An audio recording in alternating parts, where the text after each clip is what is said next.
The door clicked shut behind me. Not slammed, not forced, just clicked. A soft little sound, the kind you barely notice unless it means something. I stood in the guest bathroom of my own house, staring at the polished brass handle that refused to move. I turned it once, twice, nothing. For a moment I thought the lock had jammed. Then I tried the faucet. Dry. No water. Not even a drip. That was when I heard the music downstairs. Bass. Loud enough to shake the marble floor beneath my bare feet. Laughter followed. My son's voice. And Monica's.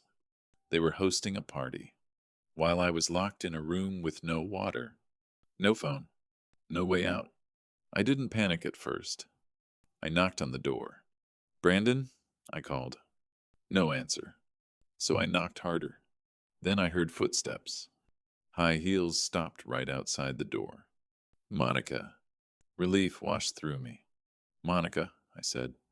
"The door is stuck." Silence. Then a sharp kick hit the wood. "Shh," she said.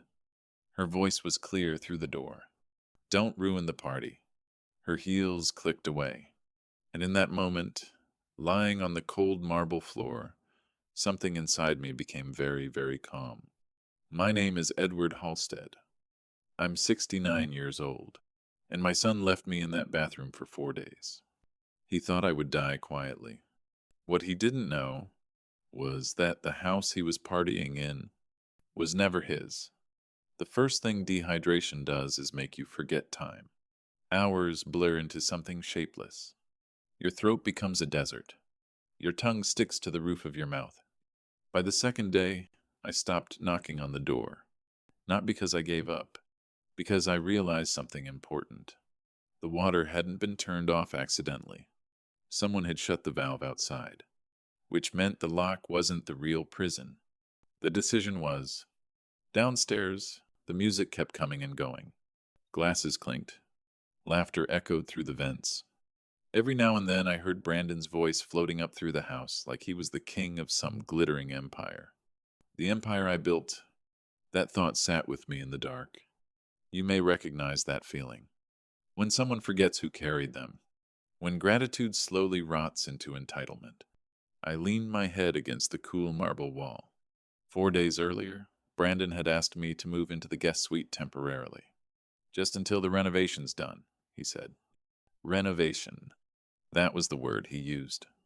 But lying there in that bathroom, listening to the party below, I realized something far worse. My son wasn't renovating anything. He was replacing me. And the moment that realization settled in, I stopped being afraid. Because if Brandon thought I was powerless, he had forgotten one thing. The deed to that Malibu house was never in his name. Morning arrived without sunlight. In a bathroom with no windows, you measure time by sound. The ocean wind against the house. The creak of pipes. Footsteps in the hallway. Around what I guessed was the third morning, I heard Brandon pacing outside. His footsteps were sharp, fast. The way a man walks when money is involved. I dragged myself closer to the door, pressing my ear against the wood. My throat burned. Every breath tasted like dust. Then his voice came through the hallway. "I don't care about the rate," Brandon said into his phone. "I just need the money by Friday." Silence. Then he lowered his voice. "Yes, the house is worth at least 8 million. 8 million. So that was the play. A hard money loan. The kind desperate people take when banks stop trusting them. My son had always believed risk was the same thing as genius. 3 startups. 3 failures. Each one funded by someone else's patience. Usually mine. But this time was different. This time he was betting the house. The house he thought he owned. I stayed perfectly still, listening.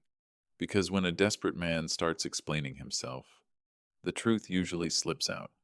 And Brandon was just getting started. Some of you know that silence. When you realize the people closest to you are talking about your life, like it's a line item in a spreadsheet. And what I heard next changed everything. Then Monica's voice cut into the hallway, sharp and impatient. Did they approve it? She asked. Brandon exhaled hard. Almost. The appraiser comes tomorrow morning. Once the valuation is locked in, the money clears. My stomach tightened against the cold tile floor. Appraiser. That meant paperwork, loans, banks, and it meant Brandon needed the house to look perfect, empty, clean, legitimate. And what about him? Monica asked quietly. I could almost picture her pointing at the bathroom door. Brandon didn't answer right away. I heard the faint creak of the hallway bench as someone sat down. Then he spoke, flat and cold. He'll be fine. Monica lowered her voice even more. Brandon, he's been in there 4 days. A pause stretched between them. Then she whispered the question neither of them had the courage to say out loud. What if he's dead? I stopped breathing. My own son sighed. Not shocked, not worried, just calculating. If he is, Brandon said slowly, then that solves a lot of problems. The hallway went silent for a moment. My heart pounded so loudly I thought they might hear it through the door. Monica spoke again, her tone almost thoughtful. We could say he slipped, or had a stroke. He's old, old. 69 years of building a life, reduced to a convenient statistic. Brandon chuckled softly. Exactly. Nobody questions a heart attack at his age. My fingers curled against the marble floor. Downstairs, a door slammed and music started again, shaking the house with heavy bass. The party was starting early. Above the noise, I heard Brandon stand up. Tomorrow, after the appraiser leaves, we open the door, he said. If he's still alive, we play the heroes. Monica laughed quietly. And if he isn't, Brandon answered without hesitation. Then the trust activates. Silence returned to the hallway. And in that silence, something inside me hardened into steel. That night was the longest night of my life. The music downstairs eventually stopped. The laughter faded. Doors closed. The house settled into the quiet, creaking sounds every oceanfront home makes when the temperature drops. I lay on the marble floor, staring into darkness, replaying every word I had heard. My son hadn't locked me in here by accident. He hadn't forgotten me. He had made a calculation. To him, I was no longer a father. I was an obstacle. And if that obstacle quietly disappeared, his problems would disappear too. That realization should have broken me. Instead, it did something else. It cleared my mind. You may recognize that moment. When the shock finally burns away, and all that remains is clarity. I dragged myself under the sink, running my fingers along the cold pipes. Condensation clung to the metal. Tiny droplets of water formed where the warm air met the cooler plumbing. I pressed my tongue to the pipe. The taste was metallic and bitter, but it was moisture, enough to keep me conscious, enough to think. Because thinking was the one thing Brandon had underestimated. For 35 years, I had built buildings in cities all over the world, towers in Dubai, hotels in Singapore, projects that required patience, strategy, and knowing exactly when to move. Brandon believed I was a tired old man living off the past. What he never bothered to learn was how that past was built. And lying there on that cold marble floor, I began constructing something new. Not a building, a collapse. Because if my son wanted to gamble with the roof over his head, I was about to remove the entire foundation. Morning announced itself with a thin line of light under the door. After 4 days in darkness, that narrow strip of brightness looked almost blinding. My body ached when I tried to sit up. Every joint protested. But my mind was sharper than it had been in years. At exactly 9 in the morning, the doorbell rang downstairs. I heard Brandon hurry across the floor. His voice changed instantly, warm and confident, the way it always did when money was involved. "Good morning," he said cheerfully. "You must be the appraiser," the man answered politely, his voice muffled through the ceiling. Footsteps moved through the house. Brandon began giving the tour. "Master suite here. Guest rooms are mostly empty. We don't really use them." Empty. I almost smiled. My clothes were still hanging in the closet down the hall. My books were still on the shelves. My photographs still sat on the dresser. But Brandon needed the house to look like a clean bachelor estate. No complications. No elderly father living in the guest wing. I crawled toward the door and pressed my ear against it, listening carefully. Because this moment mattered more than anything. I could have started pounding on the door. The appraiser would have heard me immediately. Police would have come. Brandon might even have been arrested. But arrests are messy. Courtrooms take years. Lawyers twist stories until truth sounds like confusion. No, that wasn't the ending I wanted. I stayed silent. I let the man walk through every room. I let Brandon sell his lie. Because sometimes the strongest move is doing nothing at all. And by the time the appraiser walked out that front door, my son believed the house was finally within his reach. That was exactly the illusion I needed. 10 minutes after the appraiser left, I heard the key turn in the lock. The sound was small, almost polite. Click. The door swung open and bright hallway light flooded the bathroom, stabbing into my eyes after days of darkness. I lifted a hand weakly, squinting. Brandon rushed into the room, dropping to his knees beside me. "Dad! Oh my God, Dad!" His voice shook with perfectly rehearsed panic. If I hadn't heard the conversation through the door the night before, I might have believed him. He grabbed my shoulders, his expensive watch cold against my skin. "Jesus, I've been trying to open this door for days," he said breathlessly. The lock jammed, completely seized up. I even tried to call a locksmith. Lies flowed from him like water from a broken pipe. Smooth, fast, practiced. He uncapped a bottle of mineral water and pushed it against my lips. "Drink," he urged. "Please, drink." I did, slowly at first. Then faster as the cool water slid down my throat, soothing the raw pain that had lived there for days. But while I drank, I watched him carefully. His eyes weren't on me. They kept flicking down to his phone, which buzzed in his other hand. Notifications. Probably from the lender, probably the loan approval he had been waiting for. My son was holding a dying man with one arm and checking his financial future with the other. I let the bottle fall slightly and coughed weakly. "Brandon," I rasped. "I thought you left me." His face softened instantly into a mask of sympathy. "No, Dad, never. Monica and I were at the hospital. Her mother got sick again. We just got back and found the door stuck. Another lie. I had heard the party, the music, Monica's heels outside the door. But I nodded slowly, letting my hands tremble. "Thank God," I whispered.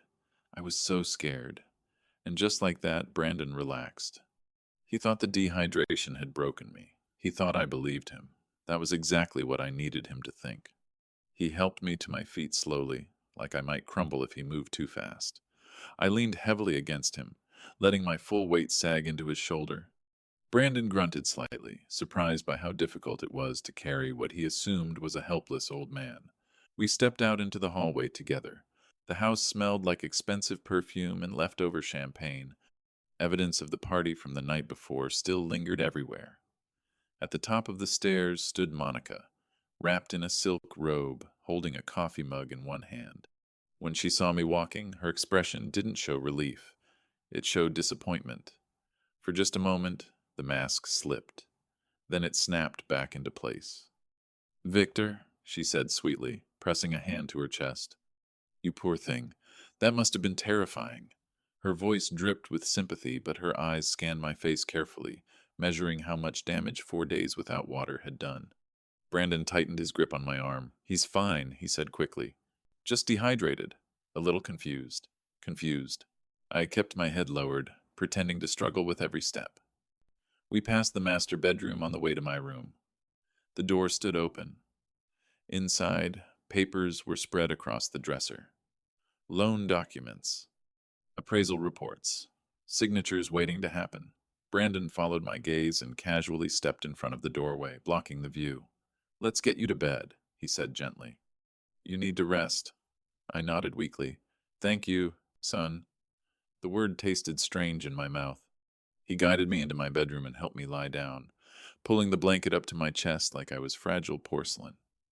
At the door, he paused and studied me for a long moment. Not with love, with calculation. He was trying to estimate how long I had left. Then he turned off the light and closed the door. I waited until his footsteps faded down the hall. Then I sat up immediately. The weakness vanished from my body. My hands stopped shaking. I reached under the mattress and pulled out the small burner phone I had hidden months earlier. Brandon thought he had just rescued his helpless father. What he had actually done was open the door to his own collapse. The burner phone powered on slowly, the small screen glowing in the dim room. 38% battery, more than enough. I dialed a number I hadn't needed in months, but could never forget. The call rang once, twice. Then a familiar voice answered. Leonard speaking. Leonard, I said quietly. It's Edward. There was a pause on the line. Not confusion, recognition. Leonard Katz had been my attorney for 30 years. He knew my voice, even when it sounded like gravel. Edward, it's Sunday morning. Is everything all right? I looked toward the closed bedroom door, making sure no footsteps were in the hallway. Downstairs, I could hear Brandon moving around the kitchen, humming to himself like a man who believed the world had finally started going his way. No, I replied calmly. Everything is finished. Silence filled the line for a moment. Leonard understood tone better than most people. Tell me what happened. So I did. I told him about the bathroom, the water valve, the party downstairs, the conversation through the door, the loan, the appraiser. When I finished, Leonard didn't speak for several seconds. Finally, he exhaled slowly. Jesus, Edward, he muttered. He's your son. Not anymore, I said. He's a man committing fraud in a house he doesn't own. That sentence hung between us. Leonard cleared his throat and shifted into professional mode. What do you want to do? I didn't hesitate. Trigger the distress clause on the Malibu property. Another silence. Leonard knew exactly what that meant. Edward, he said carefully, that clause forces an immediate sale. You'll lose millions. I stared at the closed bedroom door where my son had stood pretending to save me. I'm not losing anything, I replied quietly. I'm paying tuition. Leonard didn't argue after that. He knew better. All right, he said quietly. If we trigger the distress clause, the property goes into immediate liquidation. That means a fast cash buyer, no inspections, no delays. But you understand what that means for Brandon. I leaned back against the headboard, staring at the ceiling. Explain it anyway. Once the deed transfers, Leonard continued, your son becomes a trespasser. No ownership, no lease, no legal standing. The new owners can remove him immediately. A faint sound of dishes clattering drifted up from the kitchen downstairs. Brandon was probably making breakfast. The image almost made me laugh. Good, I said. Leonard hesitated. There's another issue. What? If he's taken out a private loan using the house as collateral, the lenders won't be happy when they realize he never owned it. I closed my eyes for a moment. You may recognize that weight. The moment when you understand your decision will change someone's life forever. But then another memory returned, cold marble under my back. My tongue stuck to the roof of my mouth. Monica's voice outside the door telling me not to ruin the party. My eyes opened again. He made his choices, I said. Leonard exhaled slowly. All right, I'll call the Chen family. That caught my attention. The investors from San Diego? Yes, Leonard replied. They've been trying to buy into that neighborhood for 2 years. If we offer the house at a steep discount with immediate closing, they'll wire the money today. Perfect. I swung my legs off the bed and stood up slowly, feeling strength return to my body. Offer it for $6.5 million, I said. Leonard whistled softly. That's nearly $2 million under market. I know, I replied calmly. I want the ink dry before my son even realizes the ground beneath him is gone. Duide la Part 10, Part 20. Moi fun to 232. Kong Suring Zong. Zu Neep Care Lian Mike Cho video. Leonard called back less than an hour later, and the calm certainty in his voice told me the deal was already moving faster than anyone expected. They accepted, he said simply. The Chen family had agreed to the price without negotiation. $6.5 million in cash, immediate closing, no inspections, exactly the kind of offer that turns hesitation into opportunity. I stood by the window of my bedroom looking out over the Pacific Ocean while the late afternoon sunlight danced across the water. Downstairs, Brandon was laughing loudly on the phone, telling someone the appraisal had gone perfectly and that tonight's investor event would be the turning point for his company. He sounded proud, energized, almost relieved. In his mind, everything was finally aligning. the valuation, the investors, the image of success. Leonard continued explaining that the paperwork was already being processed through the county system and the title transfer would be recorded that same afternoon. I listened quietly, feeling the steady calm that comes when a plan unfolds exactly as intended. Brandon believed the house had secured his future. He believed the walls around him were solid. What he didn't understand was that ownership had already begun shifting quietly beneath his feet, and by the time the first guest arrived for his celebration, the house he was using to prove his success would no longer belong to him at all. Throughout the afternoon, the house transformed into something closer to a stage set than a home. The catering trucks arrived first, filling the kitchen with silver trays, champagne bottles, and rows of crystal glasses. Soon after, florists carried in towering arrangements of white orchids that spread their heavy perfume through every hallway. Lighting crews followed, installing spotlights and projection rigs along the ceiling. Brandon moved through the chaos, shouting instructions like a director preparing a premiere. "The ice sculpture goes by the pool," he ordered loudly. "And the logo projection needs to be bigger. I want people to see it from the driveway. Project Infinity." His newest company, built from ambition and a collection of promises he hoped investors wouldn't examine too closely. I stayed upstairs, listening quietly while the house filled with noise and excitement. Some of you may recognize the strange feeling that comes when someone decorates their dream using pieces of your life as props. Late in the afternoon, my phone vibrated softly in my pocket. Leonard had sent a message. Funds received, title recorded, ownership transferred to Chen Holdings at 3:52 p.m. I read the message slowly and let the reality settle in. The house Brandon was proudly preparing for investors was no longer mine, but more importantly, it had never been his. By sunset, the driveway outside looked like the entrance to a luxury showroom. Ferraris, Bentleys, and black SUVs lined the curb while valets hurried between them collecting keys. Guests stepped out dressed in tailored suits and elegant evening gowns, laughing as they walked toward the front entrance. Inside the house, jazz music drifted through the hallways while champagne glasses clinked together and voices rose in cheerful conversation. Monica moved gracefully through the crowd with a phone mounted on a stabilizer, broadcasting the entire evening to her social media followers. "Welcome to our home," she said brightly to the camera. "Tonight is the beginning of something incredible. Our home." The phrase echoed quietly in my mind. I walked to the closet and pulled out a charcoal three-piece suit I had not worn in years. It was the same suit I wore the day my construction company went public decades earlier. I dressed slowly, fastening the vest, adjusting the cuffs, and tightening the knot of my tie. When I finally looked into the mirror, the man staring back at me looked nothing like the frail father Brandon believed he had broken earlier that week. The hesitation was gone. The weakness was gone. What remained was the man who had spent 40 years building things strong enough to outlast storms. At exactly 8 o'clock, Brandon stepped onto a small stage positioned near the indoor fountain. The music faded and the entire room turned toward him. Nearly 200 guests filled the atrium, holding champagne glasses while watching with curiosity. Brandon smiled confidently and raised his arms. "Ladies and gentlemen," he began, his voice echoing through the speakers, "thank you for being here tonight." Applause rolled through the room. He spoke passionately about innovation, risk, and the ambitious future of Project Infinity. Investors leaned forward as he described a world transformed by artificial intelligence and bold thinking. Every few moments, he gestured proudly around the room toward the marble floors and the glass walls overlooking the Pacific Ocean. "This house represents the foundation of everything we're building," he declared confidently. From the shadows at the top of the grand staircase, I watched him perform. The irony of that word almost made me smile, because the foundation he was praising had already disappeared hours earlier.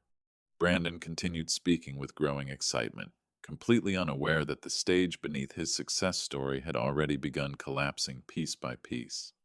The first person noticed me halfway down the staircase. A woman wearing a silver dress glanced upward and froze before whispering something to the man beside her. Slowly, more heads began turning in my direction. The room grew quieter as the movement spread through the audience. Brandon paused mid-sentence, confused by the sudden shift in attention. Then he followed their gaze and saw me walking calmly down the marble steps. For a moment, he didn't recognize the man approaching him. He was expecting the frail father he had dragged from the bathroom earlier that day. Instead, he saw someone standing tall in a tailored suit with steady eyes and an unhurried stride. "Dad?" he said uncertainly into the microphone. The word echoed awkwardly through the atrium. Brandon forced a small laugh and quickly tried to regain control of the moment. "My father hasn't been feeling well this week," he explained to the audience. A little confusion after a medical scare. I continued walking until I reached the final step and stopped. The room had fallen completely silent. Before Brandon could recover, the front doors of the house swung open behind the crowd. Leonard Katz walked in carrying his leather briefcase. 4 security officers followed him inside, moving with quiet authority. Behind them entered a well-dressed couple who immediately drew attention from several guests. Mr. and Mrs. Chen, the new owners of the property. Conversation stopped as Leonard walked calmly through the crowd toward the stage. Brandon frowned and lowered the microphone. "This is a private event," he snapped. Security removed them. No one moved. Leonard stopped a few feet from the stage and opened his briefcase. He removed a document marked with a bright red seal and held it where the front rows could see it clearly. "Brandon Halstead?" he asked calmly. Brandon nodded impatiently. Leonard spoke in a clear voice that carried easily through the silent room. "My name is Leonard Katz. I represent the legal owners of this property."